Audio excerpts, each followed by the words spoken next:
Welcome back, ladies and gentlemen. We now quickly segue to today's first key sharing session, and this will be on the role of public transport and transit-oriented development in China's urban transformation. It's my pleasure on that note to introduce our keynote speaker, Mr. Karl Fjellstrom, Managing Director of Far East Mobility Limited and People-Oriented Cities, which is an urban transport planning consultancy. Mr. Fjellstrom is also the China Program Director for People-Oriented Cities, which is a recently established NGO enhancing sustainability and livability in cities with a focus on transportation, strategic land use, and economic development. Mr. Fjellstrom works primarily on BRT and TOD-related corridors and projects in China and around Asia. For your information, in the last few years, major studies, plans, and projects he has led include BRT corridor and public transport plans and designs in, among other places, Yangon, Makassar, Bandung, Pekanbaru, Batam, Semarang, Jian, and Yanji.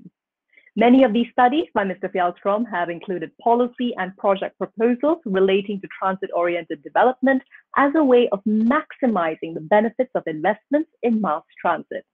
Mr. Fjellstrom, welcome. The stage is all yours.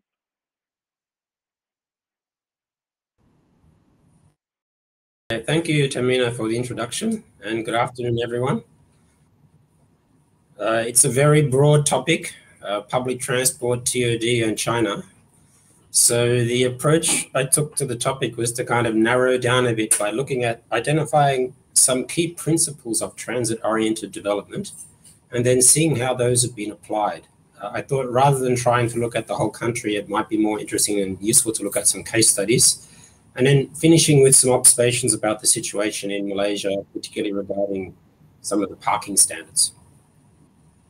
So these are the generally identified. I mean, there's no really set definition, but the basic idea of TOD is that it's looking beyond just provision of transit, right? So walking facilities, cycling facilities, connections, public transport, mode shift. This is often looking at the role of parking in encouraging people, parking policy to encourage people to use public transport and other modes, densification, mixed use, and compact development as opposed to kind of urban sprawl. So we'll start with looking at some BRT developments in China and a couple of BRT case studies, and then look at the other principles using some case studies from Guangzhou, recently implemented, and then finish with a look at parking policy in Malaysia. So here's the basic outline of the presentation today. Starting with a look at BRT trends in China, and I know there's a broad range of participants, so let me just firstly explain basically about BRT, bus rapid transit. Bus rapid transit in some of the biggest systems in the world, it functions even as a really high capacity mass transit system. So much higher capacity than like Bogota's BRT seen on the right here it carries 70,000 people in two directions in 1 hour past this point that you can see on the screen, which is only 36 meters wide. Now that's more than double the volume of passengers carried in the LRT in Kuala Lumpur, just for example, to put that in perspective, right? And there's some other very big capacity BRT systems in Guangzhou and Istanbul. One of the defining features of BRT really is that there's a huge amount of variety in systems. And what you can see on the right here is a BRT corridor, north to south in Lima, in Peru. And these are photos of the BRT situation in different parts of the corridor. So you have these kind of stations. This part in the middle here is an expressway type system. Let me turn my pointer on. This is an expressway. This is in the city center. And this is an underground station in the city center. So that's quite interesting. This is a study we did in Kuala Lumpur way back in 2012, I think it was. This was a federal highway, a BRT concept for the federal highway. This was Jalan Pudu Raya here. This is Jalan Tun Sambanthan here. So similar idea that you have to match the BRT design and planning to the traffic situation, to the roadway situation, and the demand conditions. And that gives BRT really a lot of potentially, quite flexible applications from very high capacity down to medium and lower capacity systems. Here's just a few pictures of some of the systems we've implemented in China recently. Well, I say recently, in the last decade, about 6 systems we've been involved in the planning and design and implementation. One of the great features of BRT in relation to TOD is that with BRT, you're often building the whole corridor. So not just the busway, but also the bike lanes and the whole kind of wall-to-wall right-of-way, the landscaping. So you really have an opportunity to kind of transform an urban corridor with BRT. So that's, always an interesting aspect of a project. And really, you have to do that as part of the BRT planning to get the maximum value from that kind of big investment in mass transit. Here's some recent notable systems in China. You've got Chengdu BRT, which is fully elevated, Xiamen BRT, which is also elevated, Wuhan, which is under an elevated road, Shanghai, Xiamen again, Guiyang, the capital of Guangxi province, also implemented BRT on an elevated road. And in terms of the performance of the Chinese BRT systems, what you can see here on the left is the speed, the peak hour speed, and on the right, comparing to various systems around the world. And on the right is the passenger throughput. Now, passenger throughput means you stand there on the side of the road and you count how many people are passing in buses per hour. And these are the numbers you can see on the right. So Bogota is the biggest capacity system in the world. Then you have Guangzhou, which we'll look at, and Istanbul, Lima. The blue arrow here is the Chinese systems. So what you can see actually is a pretty huge variety. It's hard to make too many general statements about BRT in China because you do have a very large range of types and capacities. Some very interesting innovation in vehicles. I know this is something very of great interest actually to the government in Malaysia. This whole issue of vehicle technology. It's a hot topic around the world. All the new BRT buses in China now are electric. What you can see on the right-hand side is electric 18-meter buses, fully electric battery on board. They were implemented also in Guangzhou last year. And these buses at the top are interesting. This is a 10.5-meter bus. See the doors in the left and right side? So this enables the buses to use median BRT stations and regular curbside bus stops. So I think in terms of the future, this is a very interesting innovation, this vehicle, this 10.5-meter bus with doors in both sides, fully electric. Obviously, it can also be done with other fuels. It doesn't have to be an electric bus that has doors in both sides. All of our BRT systems we plan now have buses with doors in both sides. Now, one of the trends really worldwide, it really hasn't been achieved much with BRT yet. And this idea is that you have a mass transit station, and around that transit station, you have special zoning rules, right? You make a special zone that applies to an area, say 300 meters or 500 meters from a BRT station or from a mass transit station, right? So on the table here on the right, you can see these are examples of zoning changes that apply to mass transit station areas. Now, usually that's applied to metro systems, but there's no reason in the way it's defined in most of these cities that the same principles can't also be applied to BRT. I think it's a particularly good idea in Malaysia because you do need some zoning changes, but it's not easy to just change regulations like density, like mixed use development, like reduced parking, right? It's not easy to bike facilities, right, to make improvements for bike networks. It's not easy to do it citywide all at once. So with the BRT system, this gives you an opportunity to kind of apply these measures, focused initially around BRT stations. Right, so I think it's a good approach in general. I don't know actually if Kuala Lumpur has that, for example, special zoning that applies to BRT to mass transit station areas in KL. I don't think you have. Guangzhou. Let's look at Guangzhou BRT. So this is a case study. The reason I mention is because I actually worked on this project for 5 years. I was in charge of the international technical team that did all the planning and design, working with the local team throughout the project, really, from the beginning all the way through to the implementation and operation. And what I'm going to mention, it's a pretty old project. It was implemented in 2010, so I'm not going to go over. There's lots of material online. What I thought I'd mention for now is some of the innovations, reflecting back for a decade, which aspects of the system are really interesting and innovative still today, And these are some of the points I think that we can learn from the Guangzhou BRT. I'll mention some of these a bit following. Firstly, this idea of having BRT as mass transit, but in a way that minimizes passenger transfers. I'll explain that in the following slide. Station configuration, I'll come back to this aspect. The idea that you can improve traffic and despite having segregated bus lanes, that you can also improve the traffic situation. So it's kind of a win-win for all transport modes. This can certainly be achieved. It was achieved in Guangzhou. It's not always possible, depends on the traffic conditions. No transfer terminals. So the Guangzhou BRT, there's no transfer terminals. Most of the BRT systems we design now, we don't design terminals as part of the system. And I'll explain how we do that in a minute. Integration of the BRT with other improvements right around the city. So urban renewal projects, greenways, parks, bike networks. Okay, so here's Guangzhou right up here, the second biggest capacity BRT in the world. And let me move on.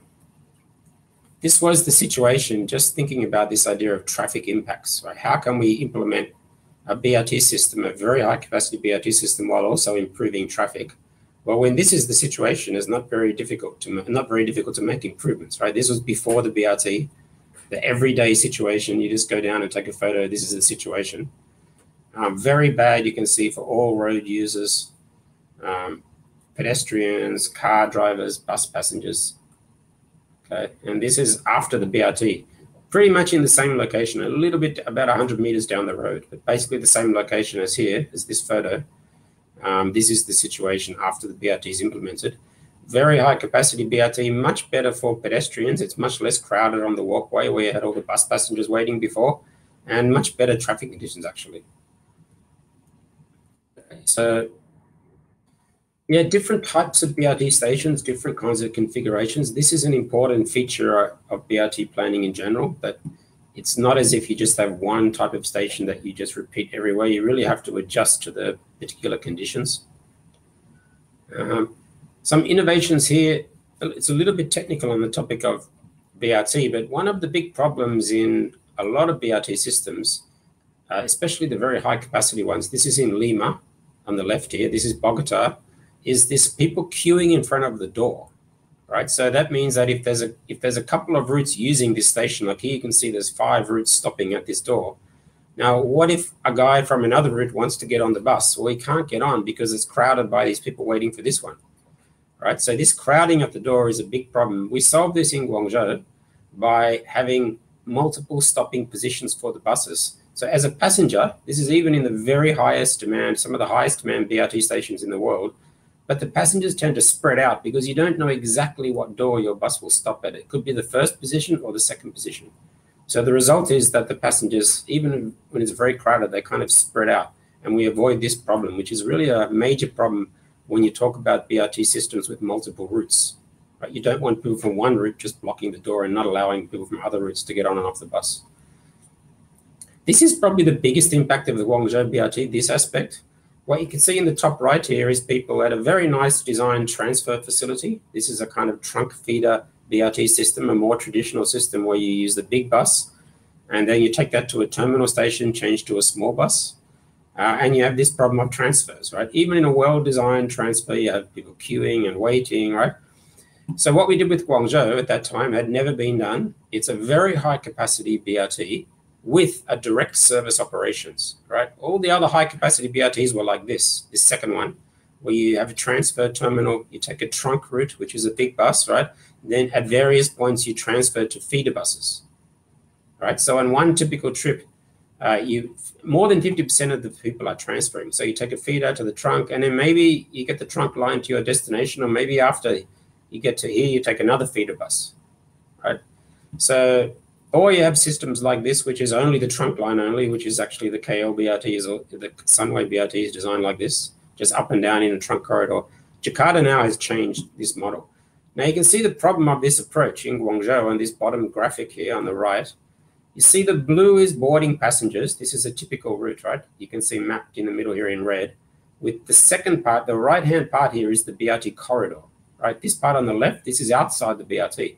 So what happens if we make all the passengers transfer at the beginning of the BRT corridor, right? They take one bus, they come here to a transfer terminal. Well, you can see here that nearly all the passengers would be forced to transfer. So that's actually a huge kind of negative impact on the passengers. So we designed the system for those routes to just continue, right? So it's really taking advantage of the flexibility of buses. So that this route operates today. It can just go through, the passengers keep going, and they get off in the BRT corridor without needing to transfer. So no terminals, no transfer terminals in the Guangzhou BRT, and with very high capacity operation. So that's definitely, I think most systems around the world are doing that now. Just keeping an eye on the time. So another key innovation in Guangzhou, when you think of the buses going outside the BRT corridor, which I just mentioned, right? It's not, they don't always have to go a long way outside the corridor. This is important when we look at the BRT planning in Johor Bahru, for example. We looked at various locations where maybe you just want to go 500 meters outside the BRT corridor. So the blue dots here, these are BRT stations, and the colored lines are BRT routes. And you can actually see here that there are many locations where the BRT bus goes out of the BRT, but only for about 1 kilometer, not very far. But see, this is the location. This photo is this location here in Dongpu here. This is the location. And you can see, and we get more than 2,000 boarding passengers per hour at this stop, right? So you actually get a huge benefit just by coming a little bit out of the BRT corridor, right? And the BRT buses terminate here and also, turn around, right? So that's, I just want to mention that as really an important part of the operational plan to keep in mind. It's a big advantage compared to rail-based systems, right? If you have a rail-based system, you can't do that. You can't just pop outside the corridor for 600 meters, right? If you have a rail.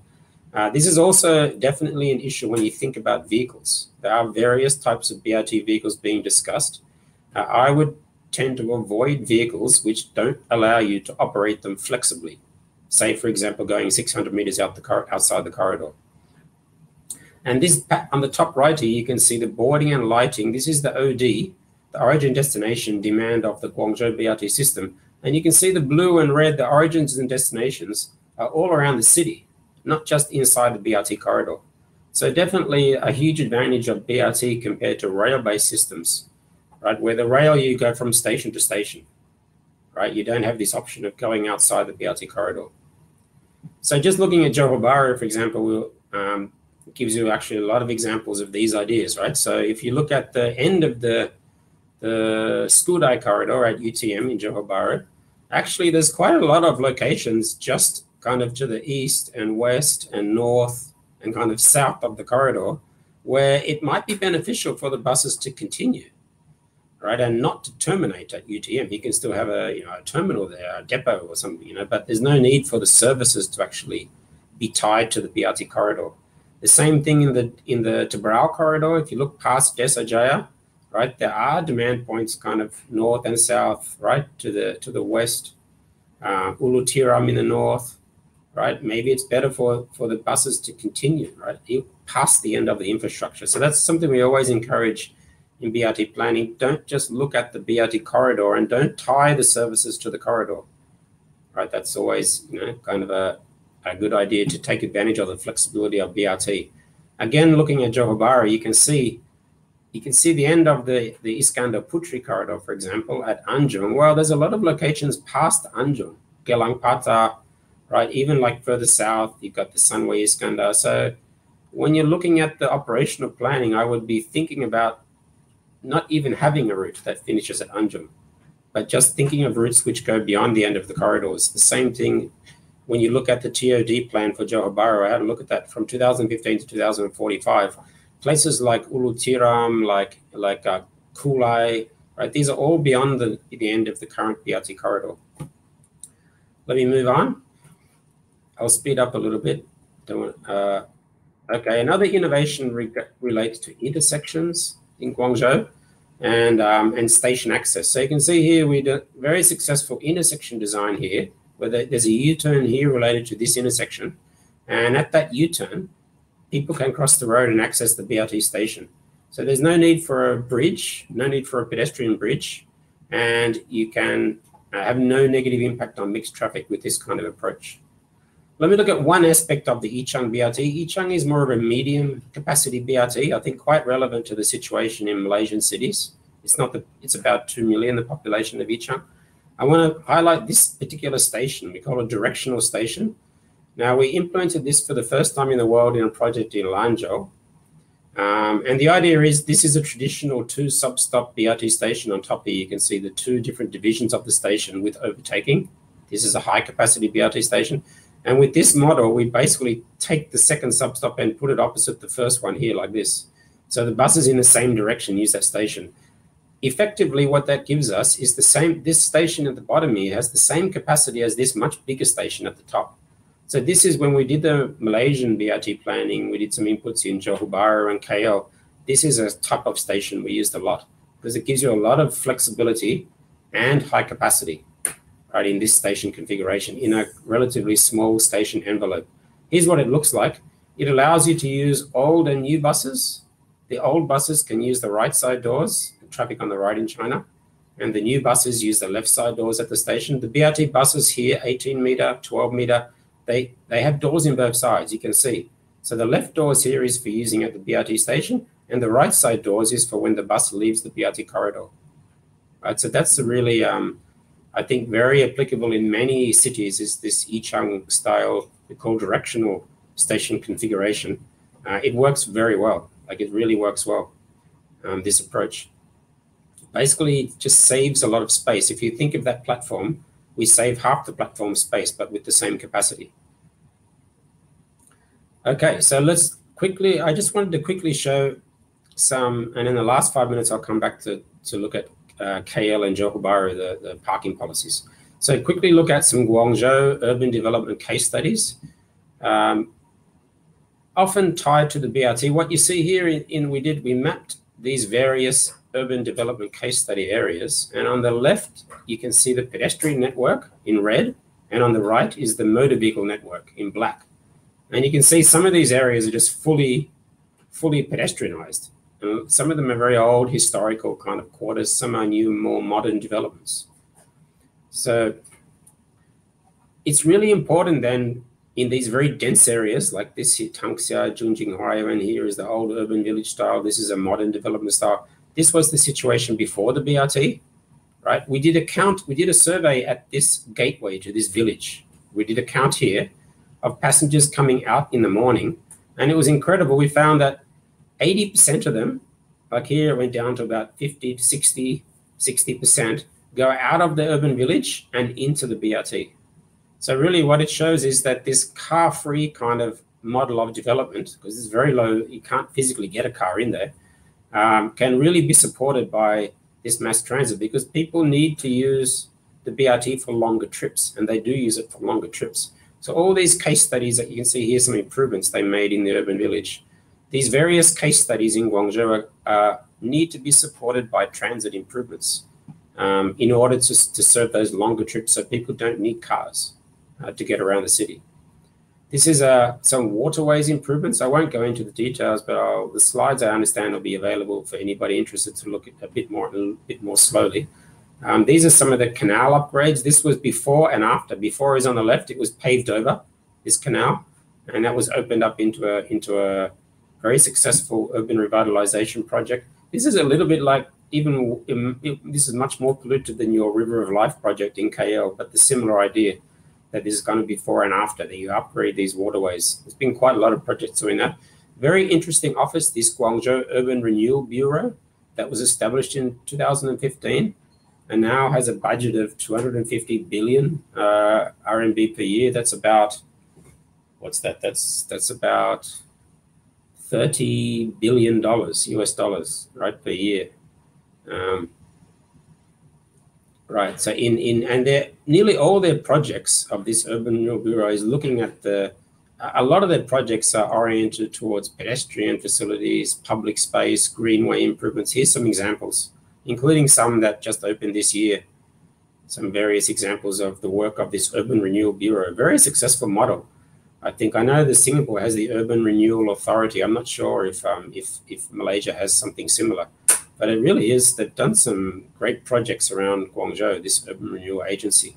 Here's just a few before and after pictures, which I won't go into the details of them, but these are historical quarters that were quite degraded and have been transformed with it's this shop house style architecture that you have some similar styles in a lot of Malaysian cities actually with this shop house style architecture. And then this was a phase 2 of this same project. You can see here the land use in this very dense old city area. The yellow here is residential and the red is commercial. A lot more commercial was added. Now, some of that commercial land use is ground floor shops. So part of the revitalization of this area is to also bring in more kind of shops and services.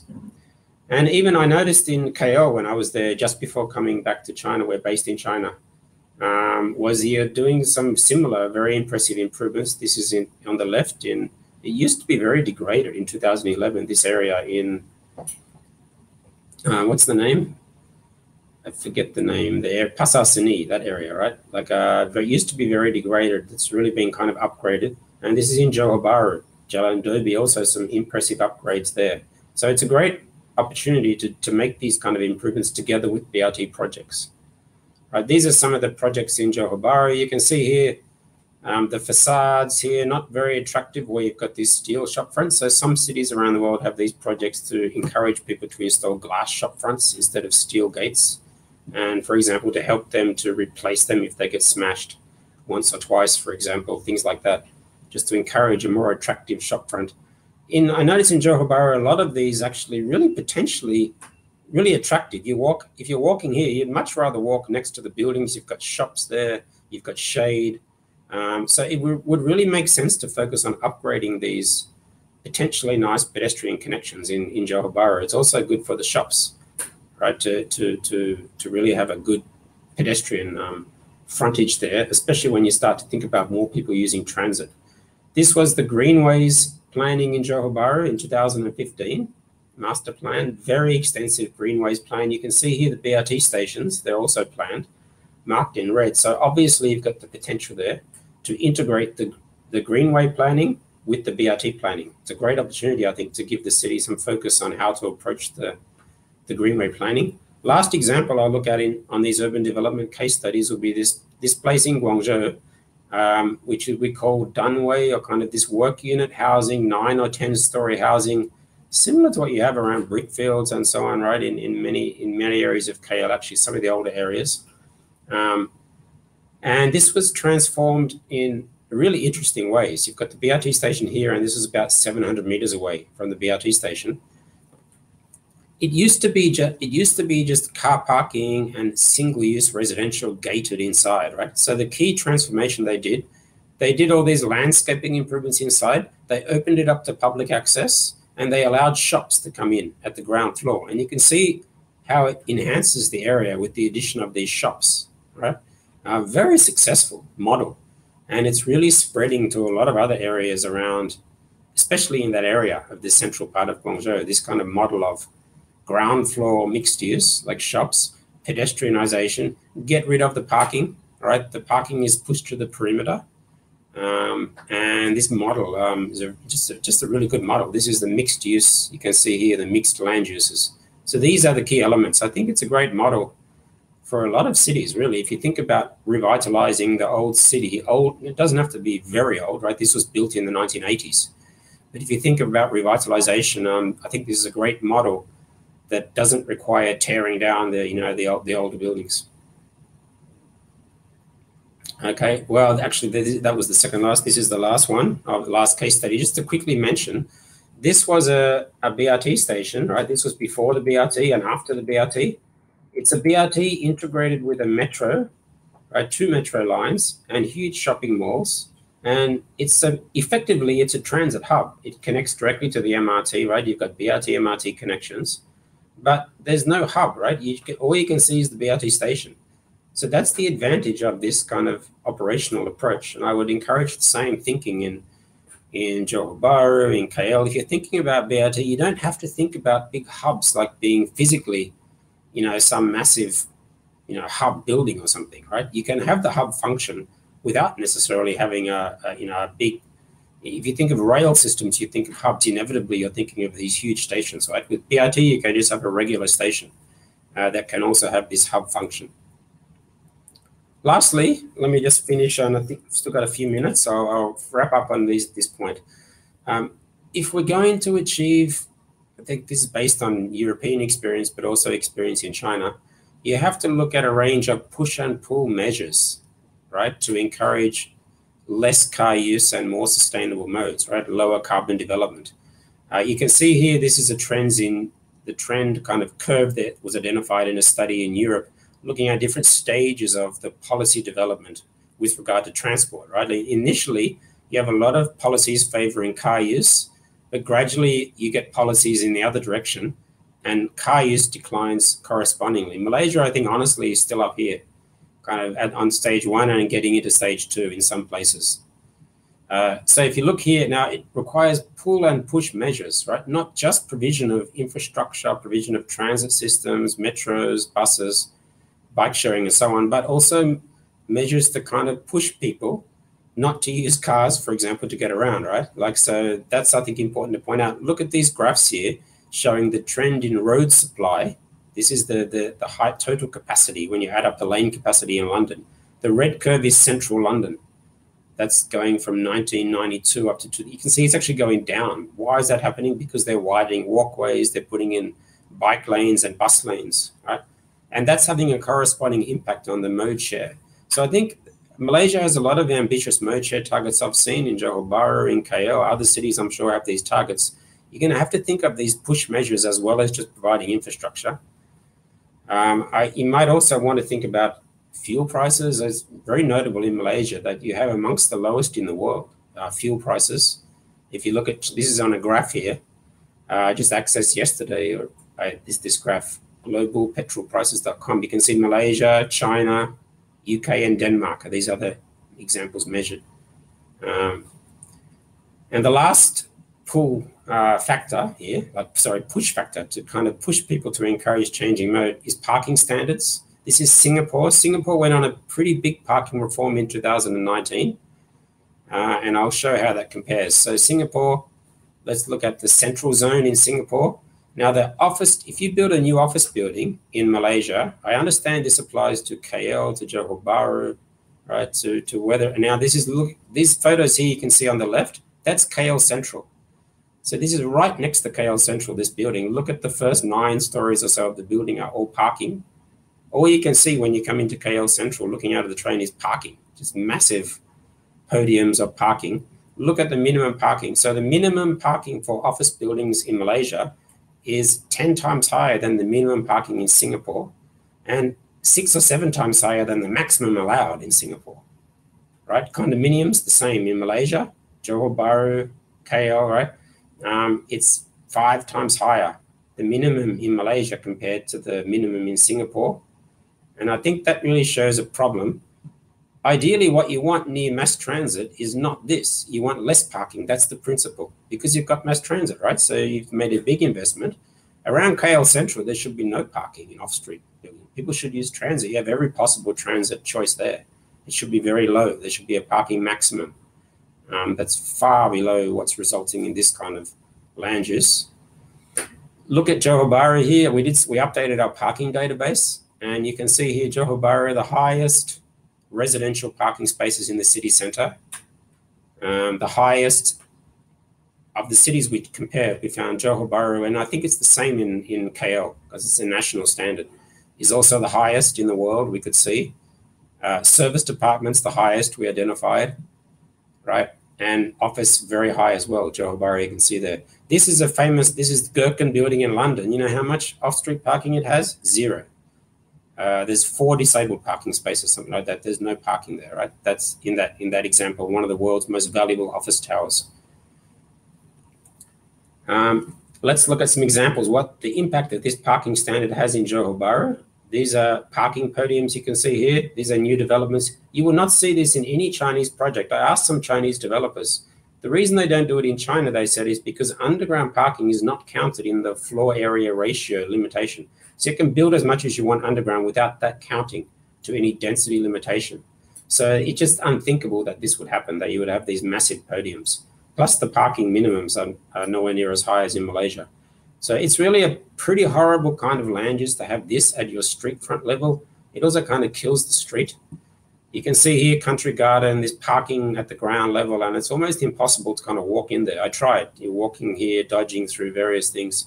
This is a big new Toppen Mall in Johor Bahru. It's literally impossible to walk in. This guy's walking in. You have to walk, kind of climb over the barricade.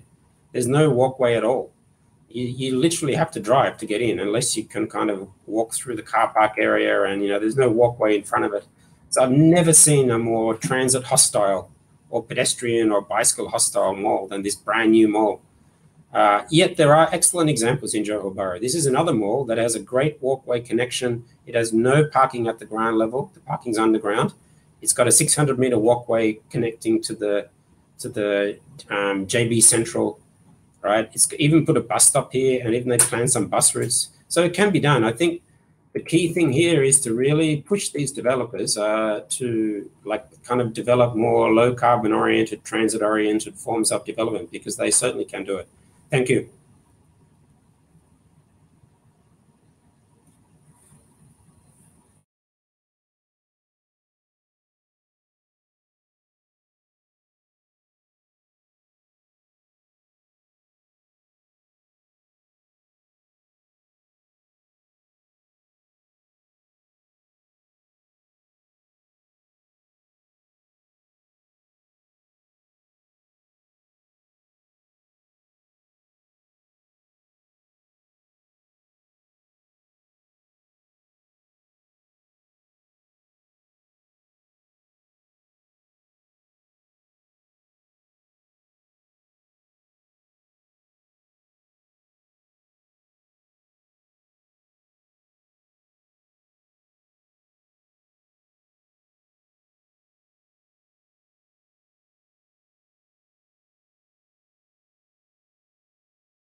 Welcome back, ladies and gentlemen. Apologies for that slight technical glitch earlier.